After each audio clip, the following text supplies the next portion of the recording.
ഈ 5 കാര്യങ്ങൾ ശ്രദ്ധിച്ചാൽ നിങ്ങളുടെ മേഖലയിൽ വിജയിക്കാനും ഉന്നതിയിലെത്താനും കഴിയും.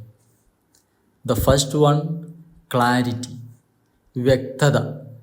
നിങ്ങൾക്ക് എന്ത് വേണം, എന്തുകൊണ്ട് വേണം, വ്യക്തമായി അറിയുക.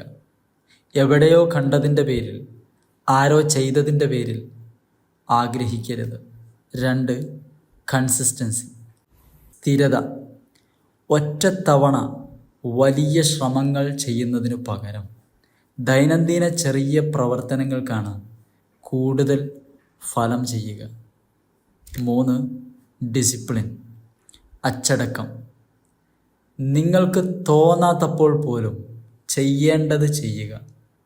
തോന്നുമ്പോൾ ചെയ്യാൻ ഏത് പൊട്ടനും കഴിയും. 4, വളരെ പ്രധാനപ്പെട്ടതാണ്, കമ്മ്യൂണിക്കേഷൻ, ആശയവിനിമയം. നല്ല വ്യക്തവും അന്തസ്സുമുള്ള ആശയം നമുക്ക് വേണം. മാത്രമല്ല, ഈ ആശയത്തെ വ്യക്തമായി പ്രകടിപ്പിക്കാനും അത് മറ്റുള്ളവരുമായി സംവദിക്കാനും നാം പഠിക്കേണ്ടതുണ്ട്. ദ ലാസ്റ്റ് വൺ, 5, ആറ്റിറ്റ്യൂഡ്, മനോഭാവം. എന്ത് തന്നെ സംഭവിച്ചാലും പോസിറ്റീവായി പൊരുത്തപ്പെടാൻ കഴിയുന്നവനായി വിനയാന്വിതനായി തുടരുക. ഓർക്കുക, വിജയം, സമ്പത്ത്, സന്തോഷം, സമാധാനം ഇവയൊന്നും ആരുടെ കുത്തകയല്ല.